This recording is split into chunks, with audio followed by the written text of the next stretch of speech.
Gracias por estar aquí esta mañana y vamos a analizar el caso el acuerdo extrajudicial de paro.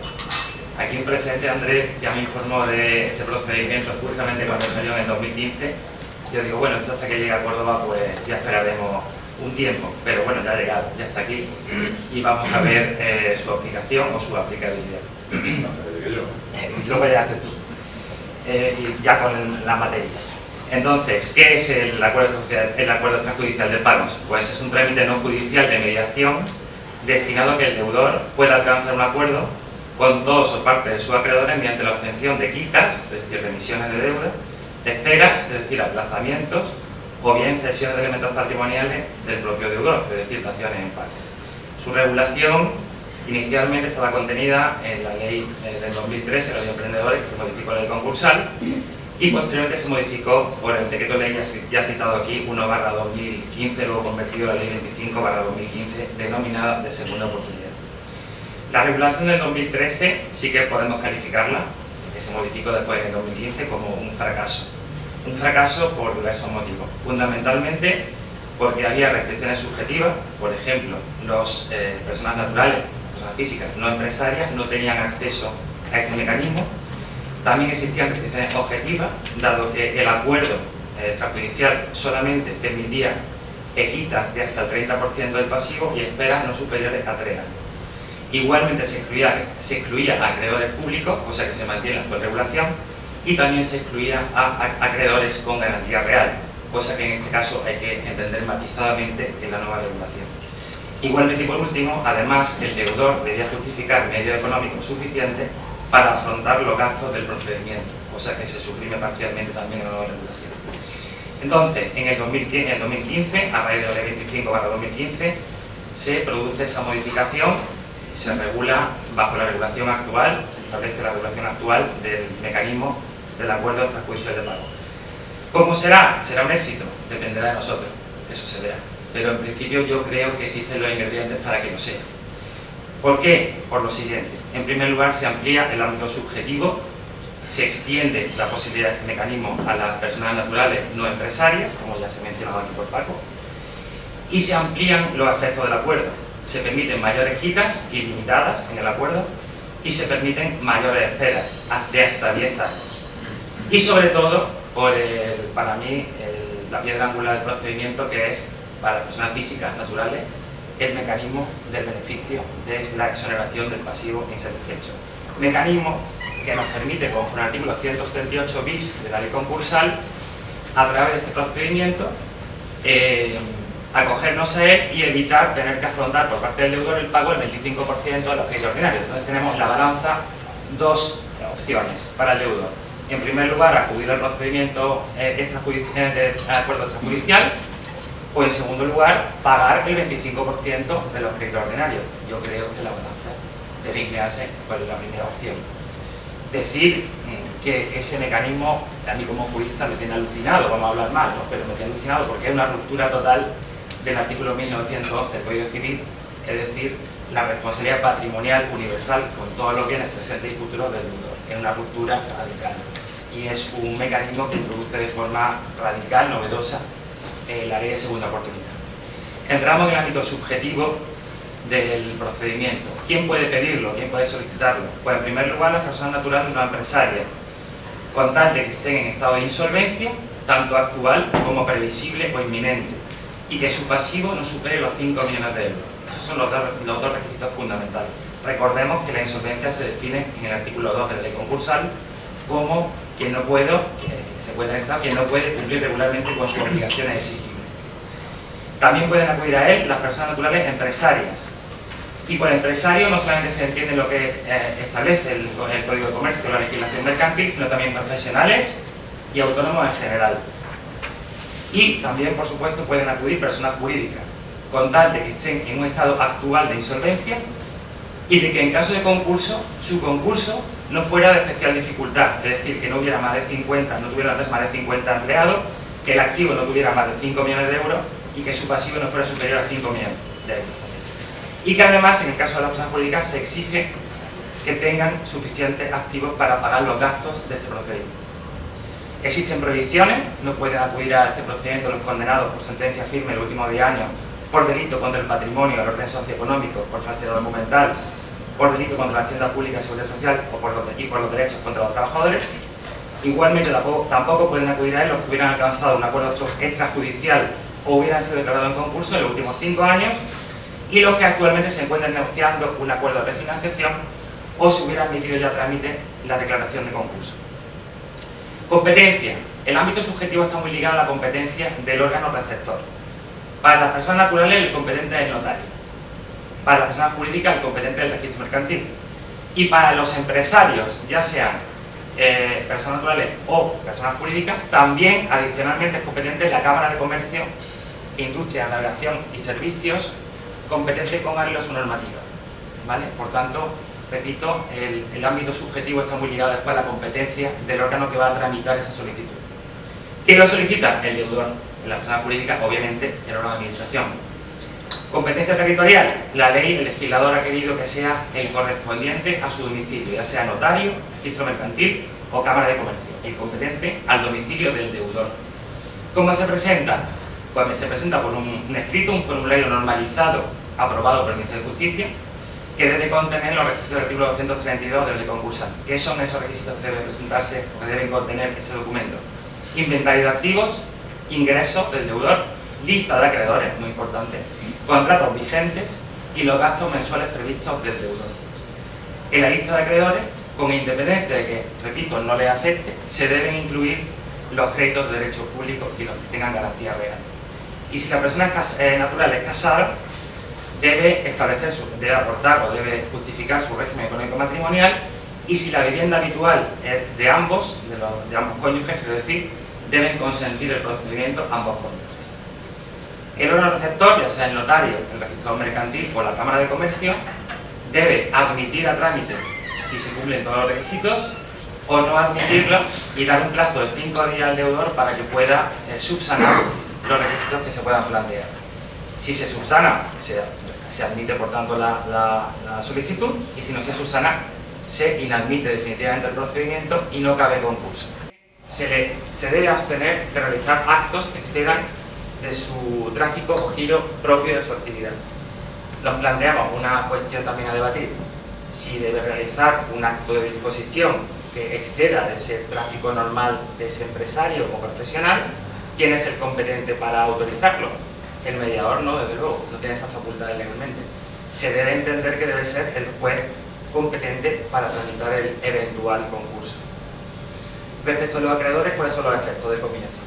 En primer lugar, se suspenden las ejecuciones judiciales o extrajudiciales durante el plazo máximo de 3 meses y mientras dure el procedimiento. En segundo lugar, no pueden anotarse embargos sobre los bienes del deudor, excepto los que provengan de acreedores públicos. Volvemos al de antes. En tercer lugar, el acreedor debe abstenerse de realizar cualquier acto que mejore la posición de su crédito. En cuarto lugar, otra falla del sistema que yo he apreciado, puede, porque así lo dice la ley, facilitar un correo electrónico el acreedor al mediador para que se le hagan las comunicaciones. El tema de las comunicaciones va a ser un tema muy delicado y muy sensible en el desarrollo práctico de este mecanismo. En quinto lugar, se suspende el devengo de intereses de los créditos. En sexto lugar, se mantienen las garantías personales, los avales y las fianzas se mantienen tal cual. Y en séptimo lugar, también muy importante, mientras dura este procedimiento, el deudor no puede ser declarado concurso ni se puede instar su concurso. En cuanto a la suspensión de ejecuciones, hay que decir que se suspenderán las ejecuciones respecto a los bienes que sean necesarios para la actividad del deudor y sobre su vivienda habitual. Si un acreedor quiere mantener una ejecución en curso o iniciar una ejecución sobre otros bienes, tiene que solicitarlo al juzgado competente. En cuanto al ámbito objetivo, volvemos a lo de antes también. Quedan excluidos siempre, aunque Jesús no sé, está por ahí, no se está muy de acuerdo, pero quedan siempre excluidos los créditos públicos, siempre quedan excluidos el procedimiento, siempre. Los créditos con garantía real quedan excluidos limitadamente. En cuanto a los créditos públicos, brevemente, legislativamente damos un repasillo, no quedan afectados, artículo 131, artículo 132, aunque se incluyen en el listado de acreedores, no quedan afectados, lo que reitera la ley. Artículo 134 de la ley concursal, los acreedores públicos se excluyen de la convocatoria de la reunión. Artículo 135, aunque se prohíbe la práctica de anotaciones de embargo, no afecta a los créditos públicos. Es una sobreprotección del crédito público, una decisión del legislador y en este caso pues compromete, yo creo que otro punto débil de la ley, el eventual o el posible éxito de esta regulación. Por tanto, a Hacienda y a la Seguridad Social no se le toca. Créditos con garantía real. En primer lugar, con carácter cautelar, como acabamos de decir, se suspende la ejecución de las ejecuciones judiciales o extrajudiciales sobre los bienes del deudor, con carácter provisional. Y con carácter definitivo, a los créditos con garantía real puede afectarle en el siguiente sentido. Siempre que el acreedor con un crédito con garantía real, de hipotecario bien laticio, concurra a la reunión y acepte el acuerdo, le afectaría. Que concurra a la reunión y acepte una dación en pago, y que, no concurriendo a la reunión, se adopte el acuerdo extrajudicial de pago finalmente con una mayoría muy cualificada, del 65 y el 80% según el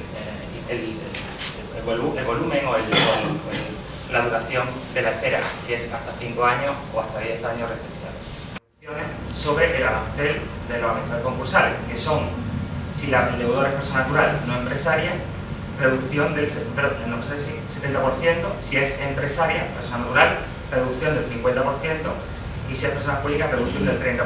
Si se consigue el acuerdo, adicionalmente percibirá el mediador el 0,25% sobre el volumen del activo. ¿Cuáles son las funciones del mediador? Pues son las siguientes.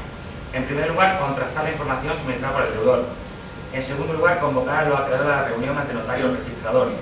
En tercer lugar, proponer e impulsar el acuerdo extrajudicial de pago. En cuarto lugar, supervisar la posición y actitud de los acreedores. En quinto lugar, presidir la reunión con los acreedores. En sexto lugar, formalizar el acuerdo. Y por último, si no se consigue el acuerdo, solicitar el concurso consecutivo. ¿Qué debe contener la propuesta de acuerdo del mediador?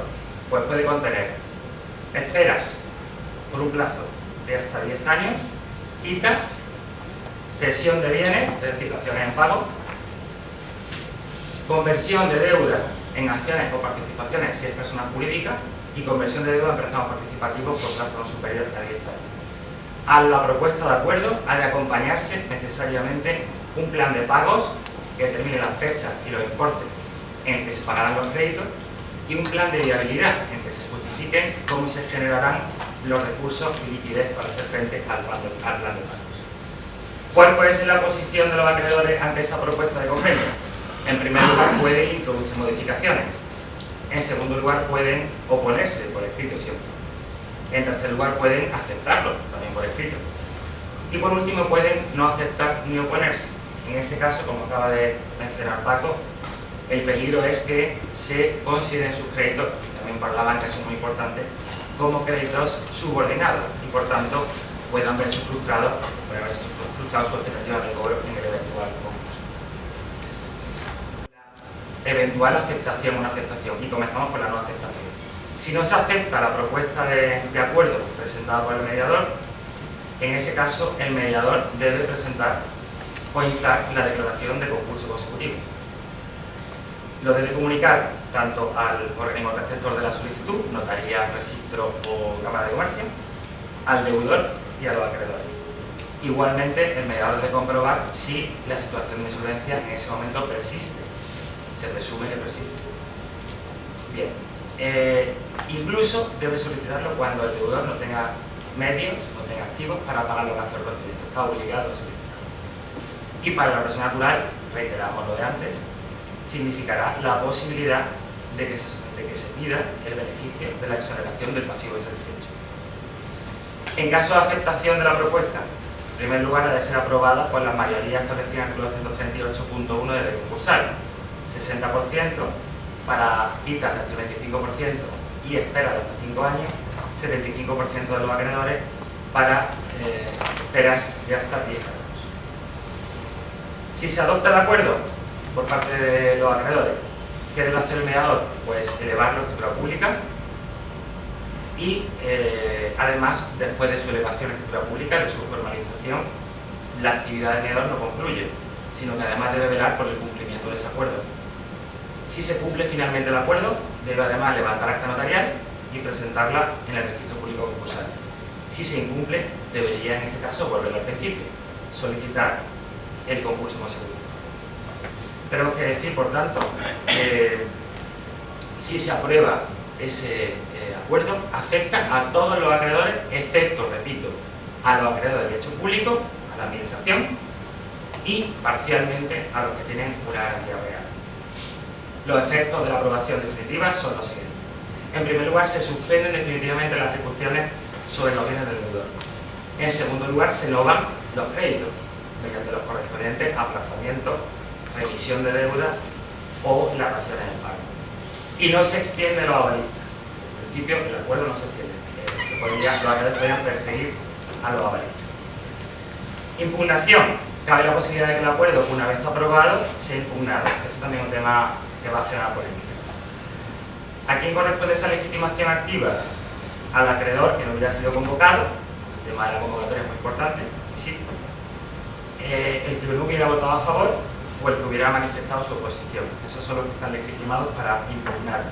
La competencia corresponde al juzgado competente para conocer el concurso del deudor.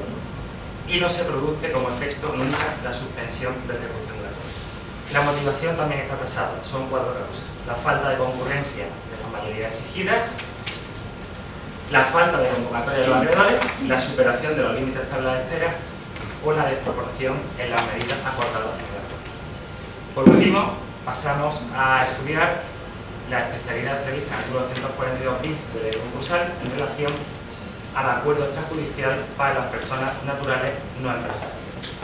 Se entiende como persona natural no empresaria negativamente o por exclusión toda persona natural que no es empresaria, ni profesional, ni autónoma. Todos los demás serán no empresarios. Recordemos que antes de la ley del 2015 de segunda oportunidad no tenían acceso estas personas al acuerdo extrajudicial de pagos y que son siempre competencia de notario. La primera novedad que se introduce en la regulación no está en la ley concursal, está en la ley orgánica del Poder Judicial, y es que el juez competente, aunque también se puede discutir esto después, no es el juez de lo mercantil, no es el juez de lo mercantil, es el juez de primera instancia. En segundo lugar, el notario además puede asumir funciones de mediador concursal. En tercer lugar, se reducen los plazos. 5 días para la aceptación del cargo por el mediador, 10 días si el mediador es el notario y 15 si en otro caso, para examinar la documentación del deudor. Y por último, a diferencia del acuerdo ordinario, se debe convocar la reunión en el plazo máximo de 2 meses, que en este caso estamos hablando de 30 días, para la celebración de la reunión. Por último, el notario, si asume el cargo de mediador, no puede pedir la apertura de concurso consecutivo si no hay acuerdo. Eso corresponderá al deudor. Lo que sí tendrá el notario la obligación de elevar un informe al juez competente. Yo como notario efectúo la siguiente crítica a esta parte del procedimiento. En primer lugar, se mezclan las funciones de notario y mediador concursal. En segundo lugar, el notario nunca puede continuar si no hay acuerdo como administrador concursal, que está prohibido. En tercer lugar, se duplica el coste, puesto que el notario cobraría como mediador, porque así lo permite la ley, y al mismo tiempo habría después que pagar, en caso de no haya acuerdo, a un administrador concursal adicionalmente. Y por último, el difuso régimen de responsabilidad que tiene el notario. La ley se remite a un futuro texto reglamentario, pero bueno, eso todavía no está claro. Y además, la dudosa cobertura que para el seguro de RC del notario, la responsabilidad civil, tendría su actuación como mediador concursal. Y yo con esto he terminado el doctor de Vera. Y a la fecha de presentar la ley de segunda oportunidad no están resueltos, ¿no? De una sociedad de la que soy administrador. Esa es parte de la materia prima que trae, y es una de las cuestiones poco pacíficas. Mi opinión y la opinión de muchos de los que tendrán que resolver todo esto es que todo lo que sea como consecuencia con anterioridad a la presentación del concurso, eso debe ser exonerado. Es decir, a nosotros nos ha preocupado en el despacho y por eso estamos siendo muy masivos a la hora de contemplar qué créditos hay. O sea, nos estamos excediendo en consignar los créditos para que queden exonerados. cuidado que con este tipo de tramitaciones se corren muchos riesgos. Este es uno de ellos. Estamos siendo muy extensos a la hora de consignar los créditos con el objetivo de que nos lo exoneren. Si no nos lo exoneran, estamos reconociendo muchos créditos. Entonces, nos encontramos con una casuística muy clara. Avales, la que tú dices es una de ellas. La otra es avales que todavía no son exigibles, porque todavía no han sido reclamados por el banco. Y esos avales no reclamados por el banco actualmente, los puede reclamar con posterioridad. No se establece nada al respecto en el 178 bis, pero parece claro, insisto, hay doctrina cercana que va a resolver, clara de que eso queda todo exonerado. Si bien, insisto, en el precepto se nos dice. Entonces, claro, no tendría ningún sentido que el caso más típico, que es el administrador social, cargadito de garantías, de avales y tal, todavía no se haya dirigido la banca contra ellos y con posterioridad a la exoneración del pasivo satisfecho lleguen todos los fondos. Entonces esto no se acabaría nunca, esto sería un círculo vicioso. Ese es mi criterio. Lo que tú aportas, pues claro que sí, es otro problema con el que nos podemos encontrar. O sea, bajo tu punto de vista, lo suyo es meter en la lista de acreedores incluso los créditos que todavía que se pueden devengar, pero que sí, como litigiosos, ¿no? Sí, pero algunos se les puede escapar. ¿Por qué no? Fíjate, porque no tengan ni conocimiento. Ni conocimiento, claro. También hay casos en que las garantías ofrecidas no están ni firmadas por ti, porque tú has apoderado a alguien en ese sentido.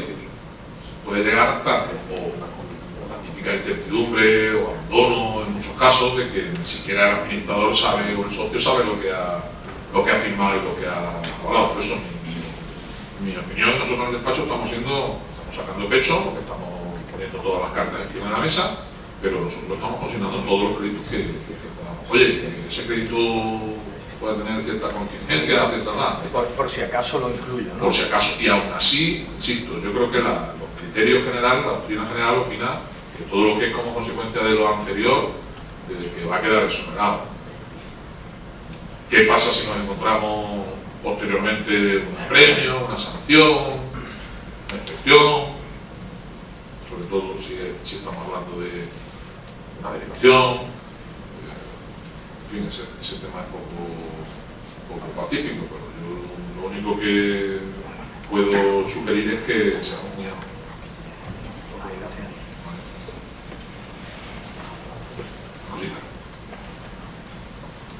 No digáis que no tenéis dudas. Yo, una curiosidad, Paco. ¿Esto está funcionando realmente en las notarías? ¿Estáis recibiendo fundamentalmente en la persona natural, física, no empresaria, que está en una situación de insolvencia, porque hay muchas? Bajo mi punto de vista, menos de lo que se debería. Muchísimo menos de lo que se debería. ¿Hay algún tipo de...? Hay una estimación, incluso una cifra a nivel nacional de 6.000 personas, no sé cómo se ha calculado, una cifra que se encuentran en esta situación. Yo incluso más. Y a Córdoba, por ejemplo, le corresponde a eso. Puedo decir que... ¿Perdón? No, quítale un cero a esas 6.000. Sí. Según por lo menos lo que se nos dijo en el Congreso de junio, por parte de la legislatura, en comparación con Francia, que son 60.000 casos.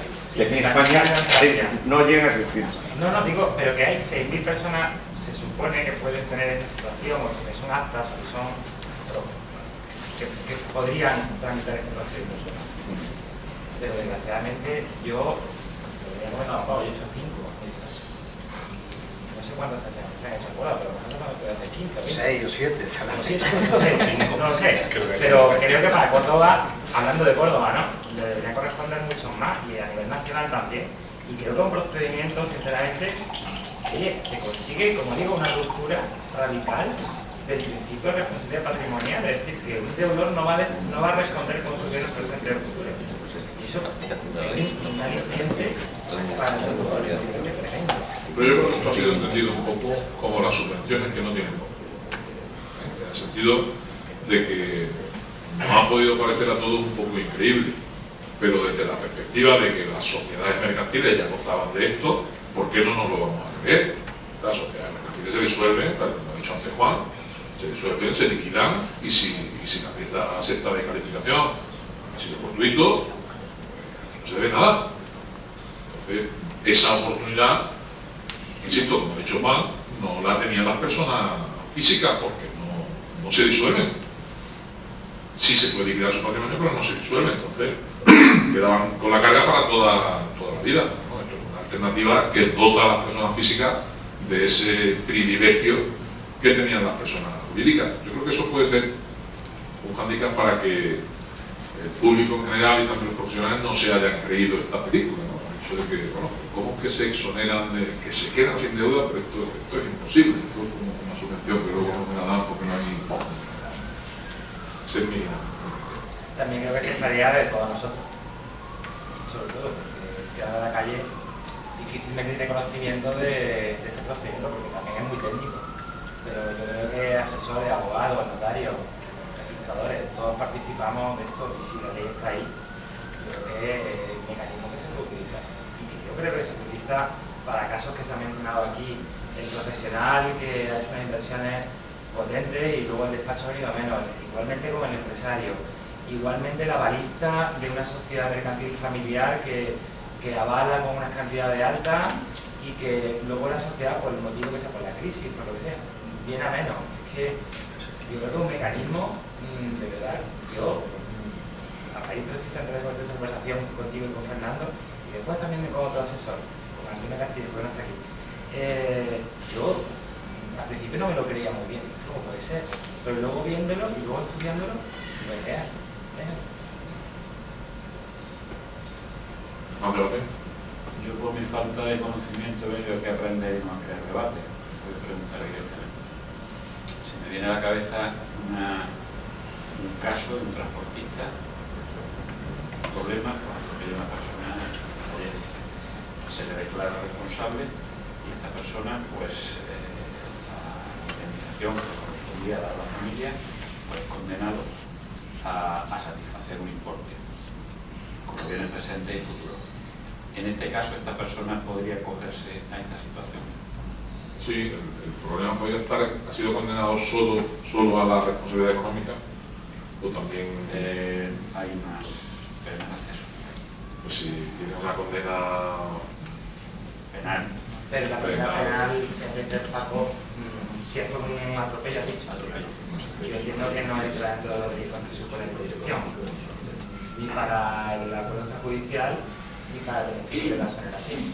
condenado en sentencia firme por delito contra el patrimonio, contra el orden socioeconómico, falsedad documental, contra la hacienda pública, la seguridad social o contra los derechos de los trabajadores en 10 años. Son delitos mercantiles económicos, ¿no? Son delitos. Son delitos patrimoniales. Este señor, el accidente se ocasiona en el ejercicio de su función profesional. Ya, pero no, un camión.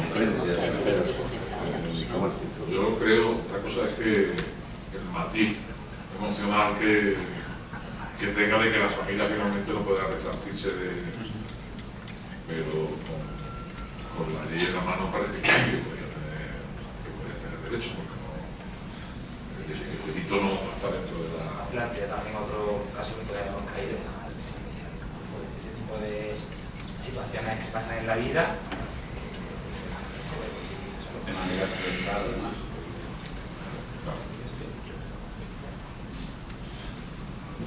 Más.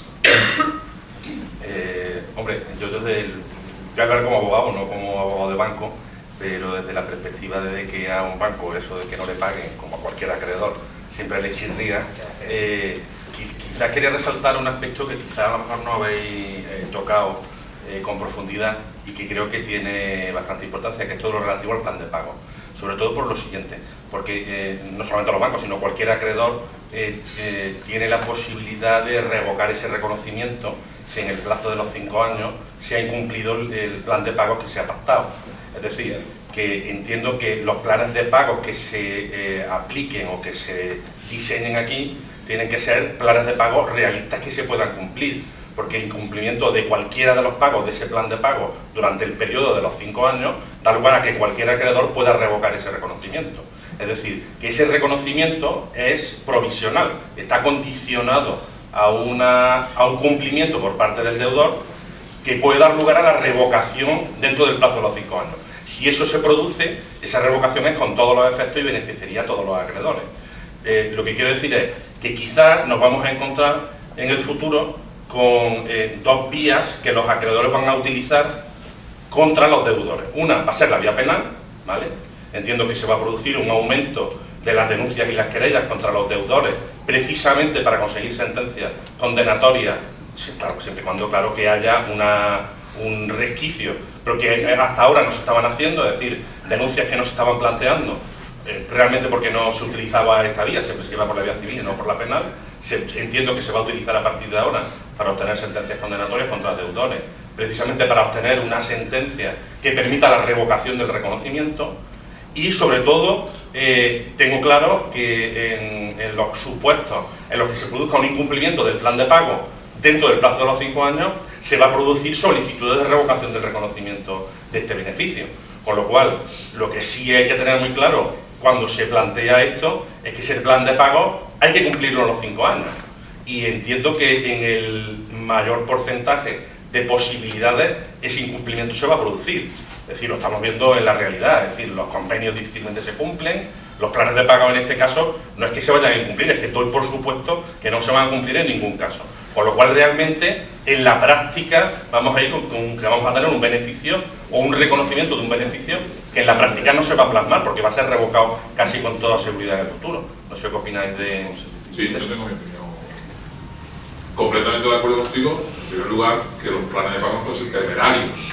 De hecho, ya hay resoluciones al respecto sobre el primero, sobre el acuerdo extrajudicial de pago y respecto de la exoneración del 25% de los ordinarios. O sea, tú no puedes presentar un plan de pago. En definitiva, el acuerdo extrajudicial de pago no puede ser una ficción. Insisto, ya hay resoluciones negativas al respecto.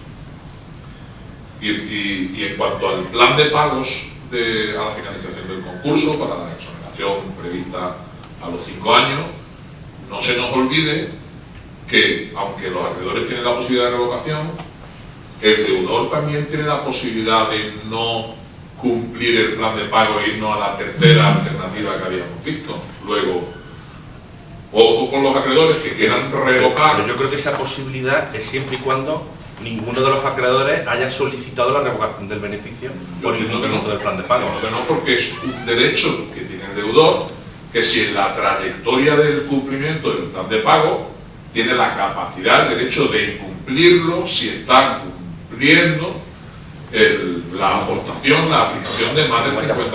Entonces, yo me temo que pese a que los bancos van a intentar muy mucho la exoneración, el deudor siempre va a tener la defensa de decir, oye, pero es que hasta dentro de 5 años tú no me puedes decir que yo he incumplido con la aplicación del de más del 50% de mi ingreso, pero voy a más. El cómputo del 50% de mis ingresos aplicados a hacer los pagos, ¿qué es? ¿Mensual? ¿Anual? ¿A los 5 años total? Luego tenemos otra laguna.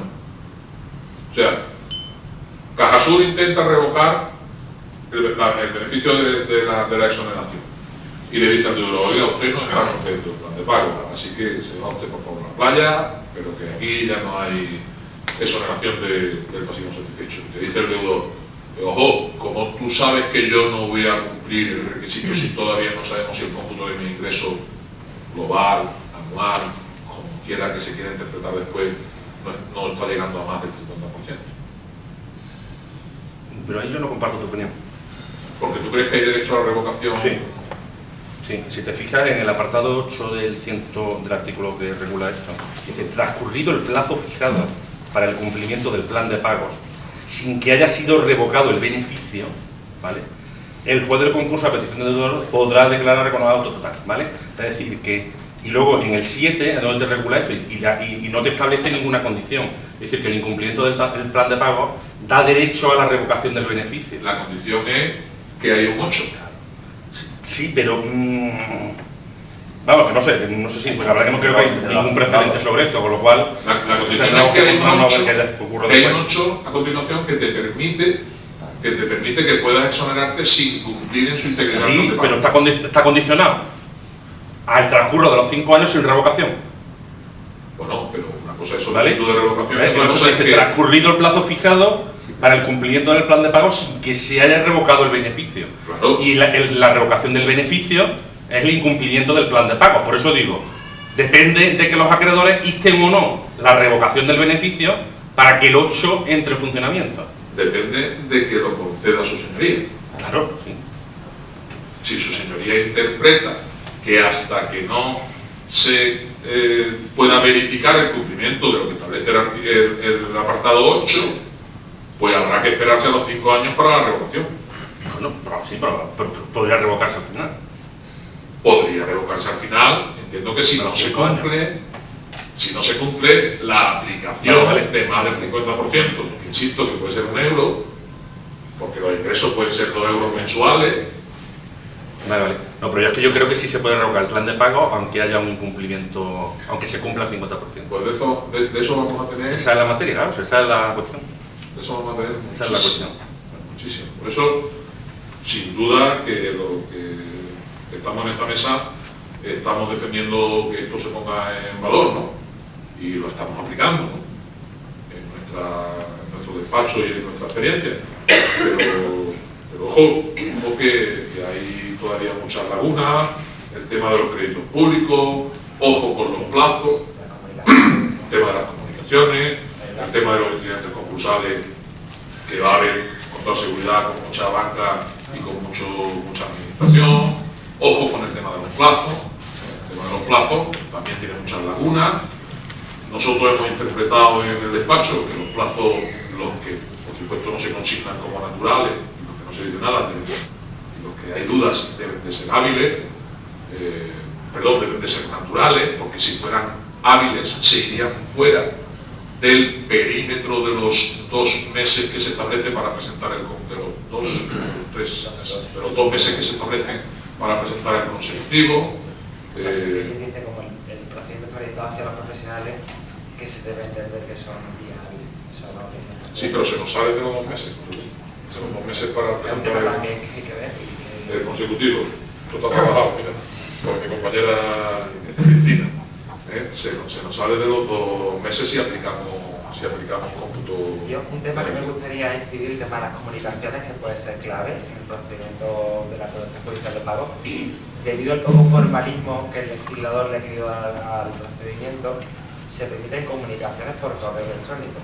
El otro día me decía Paco, es que los bancos, por ejemplo, son tan grandes que hay muchos departamentos y hay muchos correos electrónicos. Puede ser que se comunique la iniciación del procedimiento a una entidad financiera y se comunique al correo electrónico del departamento de marketing, por ejemplo, o del departamento de, no sé, de actos sociales, no sé, a cualquier. Y resulta que está comunicado a la entidad, pero es que está comunicada a un departamento de la entidad que a lo mejor no tiene nada que ver con el departamento jurídico, y eso puede crear un caos total, porque la ley lo permite las comunicaciones, ya sea por conducto notarial, va de más a menos, de formalismo, conducto notarial, cualquier medio que asegure la recepción, y también por correo electrónico, el que suministre el deudor. Entonces que nos encontramos ahí con una cantidad de posibles impugnaciones después por la falta de comunicación tremenda, que yo veo como una falla del sistema. Y el que no comparezca va subordinado. Exacto, con esa penalización. El mediador tiene que comprobar ahí que los correos estén correctamente... Pero el mediador manda el correo a info@bbva.es, que es un correo del banco.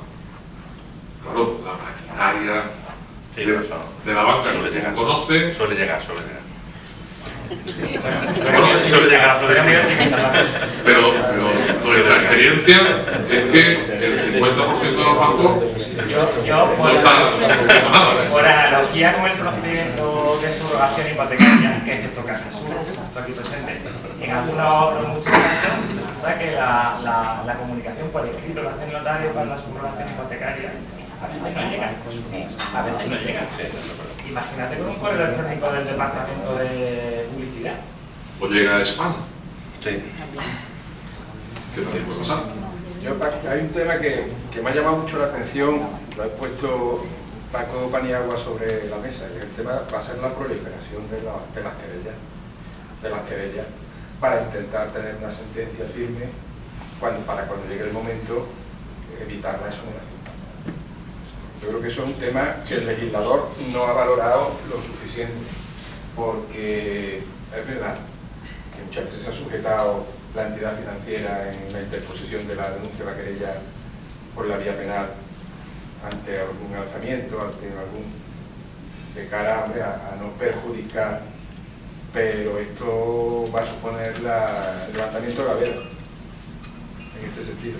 Y sobre todo por las lagunas que hay, Antonio. Y no lo digo yo, lo digo después de haber escuchado esta mañana aquí, ¿no? Lo ha comentado propio el director jurídico de Cajasur.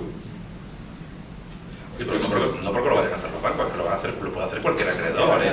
Pero cronológicamente que el proveedor que no cobra también lo va a hacer, ¿eh? Claro. Olvidáis un poco la cronología de los procedimientos penales en cuanto que alcancen sentencia y que se afirme. Dentro de la solicitud de cualquier insolvencia, solicitud de un plan extrajudicial de pagos, no hay tiempo material para que se dé esa resolución, y menos que se afirme. Sí, pero ten en cuenta... Y sobre todo, estamos hartos de ver en Córdoba resoluciones que dicen que no puedes acudir a la vía penal a reclamar asuntos que realmente debes proceder por la vía civil. Un reconocimiento de exoneración se puede revocar en el plazo de los 5 años si la sentencia condenatoria se produce en el plazo de los 5 años siguientes también. Es decir, que si... Siguientes. Sí, claro, pero yo puedo presentar la denuncia, mientras no haya prescrito el delito, No, la denuncia la puedes presentar en cualquier momento. No, se suspende. ¿Vale? Se suspende la resolución de exoneración si hay un procedimiento penal. Claro. Pero claro, el procedimiento penal, en el instante en que tiene que resolver su señoría, se suspende. Sí, pero será un elemento a valorar precisamente por el juez que la intención que utiliza el banco, que es la imposibilidad de... No hablemos de banco, hablemos de acreedores. Que es la intencionalidad es fundamental, por lo menos. Julio, hablemos de acreedores. Punto. Hablemos de acreedores. ¿Por qué identifica acreedores con bancos? Ahora, lo hemos dicho como instrumento iniciador de esa acción judicial. Alberto, quería... Sí, una precisión o una duda que me surge a raíz de precisamente de la intervención de Paco Paniagua, y es la de que pero el plan de pago no afecta a los créditos, los ordinarios y los subordinados, esos que están exonerados por la exoneración provisional. No, eso no está afectado por el crédito, por el plan de pago. Y el plan de pago ¿Puede cumplir eso o no? puede cumplir pero que los únicos créditos incluidos en el plan de pago serían los créditos hipotecarios, por así decir. No, pero los restos de los hipotecarios, por ejemplo, Los restos hipotecarios ¿qué serían están ordinarios? en el número 2. ¿Qué serían ordinarios? Están exonerados. No, pero eso debería estar en el plan de pagos, ¿no? No, si el plan de pago es de lo que yo voy a pagar, no de lo que no voy a pagar, de lo que no tengo si que tú pagar. no consigues la exoneración definitiva, porque no consigues pagar la masa, no consigues pagar los ordinarios provenientes de los privilegiados que ya no tienen garantía real, el caso más típico, has celebrado o intentado celebrar el acuerdo extrajudicial de pago, si tú no consigues la exoneración definitiva por algún motivo, ya no hay exoneración, evidentemente, ya vuelven a cargarse los créditos otra vez porque no hay exoneración. Y si no hay, o sea, una fase no se inicia una vez, hasta que no te conceden la exoneración definitiva no se inicia, digamos, la otra fase. Luego, si se inicia la fase, ¿por qué no se te ha concedido con carácter definitivo? Luego los créditos están abiertos. O sea que durante la fase de exoneración provisional, los créditos ordinarios y subordinados están sujetos al plan de pago. Están latentes. Claro, sí. Es que como El 5.1 establece que el apartado 6 dice que se extenderá, Alberto, se extenderá a la parte insatisfecha anterior.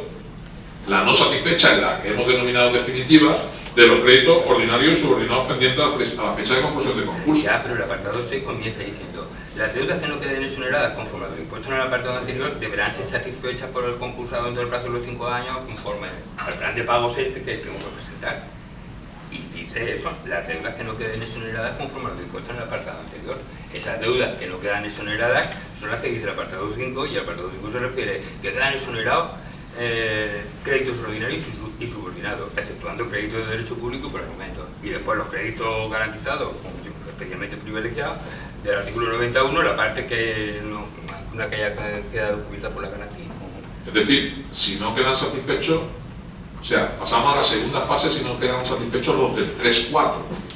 Que se haya satisfecho en su integridad los créditos contra la masa, los créditos concursales privilegiados y no hubiera intentado un acuerdo judicial que hubiera acabado al menos el 25%. Es decir, si no se satisfacen los del apartado 3.4, pasamos a la siguiente fase con los no satisfechos.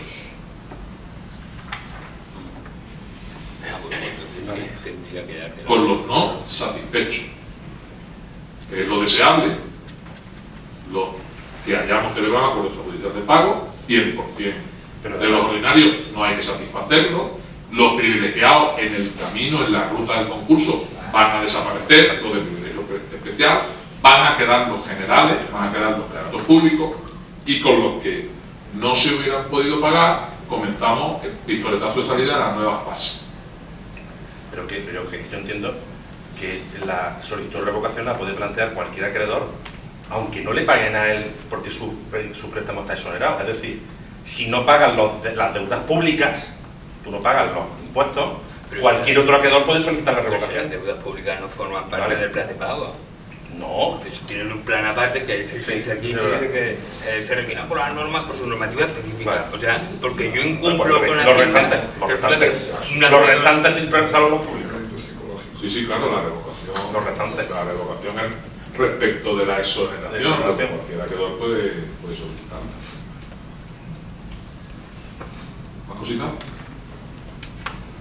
¿Pensáis que, tal como habéis hablado, por lo menos yo he interpretado que esta ley de segunda oportunidad nació capada un poco por los intereses de la Hacienda Pública y la Tesorería, y respecto al derecho comparado en países cercanos, donde no existe ese privilegio por parte de la Administración Pública del mantenimiento, ¿pensáis que hay intención de legislar para que realmente esta norma tenga un futuro y sobre todo que se impida que, por ejemplo, dentro de la adecuación del concurso o de ese acuerdo extrajudicial de pagos donde a la administración no se le impide que durante esos 3 meses pueda practicar embargos, que entiendo que es actuar dándole un beneficio en perjuicio del resto de los acreedores, manifiesto, sobre todo porque en España o en cualquier otro país entras en el sistema, por así decirlo, ya sea a través de una administración ya sea de justicia o de Hacienda, en cuanto te tocan la tecla, los programas derivan a que el resto de las administraciones tengan información de que, señores, se ha levantado o se ha encendido la bombilla y a correr todos, ¿no? Entonces, por así decirlo, ese privilegio que tiene la administración de poder pagar durante esos 3 meses, o ya sea la posibilidad que tienen de que su crédito público nunca quede exonerado, ¿entendéis que es fundamental para que esta norma tenga futuro o no? No tengo duda. Está claro. Yo además lo que acabo de comentar es ventaja competitiva que permite a la Hacienda, a su social, interponer embargo, anotaciones de embargo frente al resto de acreedores, banca o no banca. A mí me parece una cosa... Tú sabes que... De romper las reglas del mercado, por decir. Tú sabes que... No, y competencia. Yo durante 3 meses, en cuanto al acuerdo de juicio de pago, no puedo ponerme en mano como acreedor. Y de Hacienda sí. Yo estoy capado, como dice, yo estoy capado y Hacienda no. O sea, una ventaja competitiva que hace que otra vez volvemos a la sobreprotección de crédito público, al privilegio exorbitante de la administración y bueno, va a ser el 18, pero yo va a ser el 19 en este caso. No, sobre todo porque se está dando mucho que la propia, por ejemplo, la Hacienda, incluso en proceso ya concursal en liquidación, siga iniciando continuamente procesos que te derivan o te plantean reclamaciones, ejecuciones individualmente que los tienen prohibido y a sabiendas lo están iniciando, ¿no? Te están mandando providencias de premios con el fin de generar intencionadamente nuevos créditos y que obligan, por ejemplo, a las administraciones concursales continuamente a tener que plantear recursos de oposición, porque lo único que pretenden es crear con ese premio una mayor cantidad a la hora de reclamar y sobre todo que intenten que sean un crédito que ahí nunca lo vas a poder quitar de encima si no lo recurres en ese momento, ¿no? Y una carga de trabajo para muchos administradores concursales que no está pagado, porque es que te plantean a premios de 5 euros, de 20 euros o de 500 o de lo que sea, son cantidades de trabajo que te dan. premios que le ha concedido la ley concursal el privilegio de que se puedan seguir girando. Pero es que lo generan artificialmente, vamos, lógicamente. Sí. Es que me habéis tocado la fibra sensible. El tema de Hacienda y el tema de la seguridad social. En este país, cuando comenzó la crisis, se tomaron varias medidas que desde luego a la pequeña y mediana empresa, al autónomo y al ciudadano no le ayudan absolutamente para nada para poder salir de esa situación. Nos encontramos en unas situaciones de unas tensiones de tesorería tremendas en la pequeña y mediana empresa, y una de las medidas que tomó el señor Montoro con premeditación y alevosía y nocturnidad fue eliminar la posibilidad del fraccionamiento en el pago de la seguridad social a la empresa. Y concretamente, hoy, si tú te retrasas un día en ingresar los seguros sociales, tienes un recargo del 20%. Nada más que por un día. Eso antes de la crisis no era así. Antes de la crisis tenías un 5, un 10, un 15 y un 20 en 3 meses. Y había situaciones de tensión de tesorería en muchas pequeñas y medianas empresas en la que se calculaba, los asesores funcionaban, se calculaba y merecía la pena el pagar un 5% de recargo en las cuotas de la seguridad social y que no se te encendiera la bombilla roja. Porque el gran problema no es pagar un 20, el gran problema es que se enciende la bombilla roja. Y cuando se enciende la bombilla roja, no existes. Esa es la cruda realidad. Y este año, la Ley de Presupuestos Generales del Estado, tenían que haber eliminado eso y volver a lo que había hace 4 años. Y se ha mantenido. Por lo tanto, no se está ayudando a la pequeña y mediana empresa en este país. Se está machacando a la pequeña y mediana empresa en este país. Pero además, Antonio, además de eso, que estoy completamente de acuerdo contigo, nuestros recursos no se utilizan bien, porque nosotros estamos recibiendo en el despacho 8 o 10 requerimientos todos los días de las empresas que llevan un concurso, tanto como institución concursal como del campo. Y eso es absolutamente infructuoso, porque el 99% de esas empresas no va a poder pagar nada de lo que está liquidando la agencia tributaria. O sea, que tenemos dos cosas unidas. Una, ese afán de recaudación que está machacando y que los que tenemos experiencia en concursar, que somos muchos aquí, muchos de los concursos no salen a flote por la propia administración. La afirmación es así de clara y de contundente, pero además es que nuestros recursos que deben estar utilizados también, lógicamente para recaudar, no se están utilizando bien, porque hay una lucha a muerte contra los concursados y, insisto, la mayor parte de los concursados finalmente no les va a poder pagar luego. De acuerdo que tiene que haber una diligencia de administración y ante cualquier anomalía no debe ser solo el ánimo de recaudación, pero también está la otra versión, que también unos recursos enormes. Otra cuestión que puede ser interesante, y si no hay ninguna intervención más ya acabamos por cumplir, cuando nos pasó el tema de la competencia. La competencia, juzgado de instancia, juzgado de mercantil. Ahí tenemos, no solo tenemos el paralelismo de personas físicas de primera instancia, personas jurídicas y empresarios, personas físicas en el mercantil, sino que tenemos también un cruce. Y el cruce se produce cuando nos encontramos con una persona física natural no empresaria, pero que tiene deudas normalmente muy elevadas como consecuencia de las garantías de la persona jurídica, de su sociedad. A todos los efectos esto parece que ya es bastante pacífico, no tanto el formato procesal, pero sí el objetivo, y es que quien debe de conocer es el mercantil.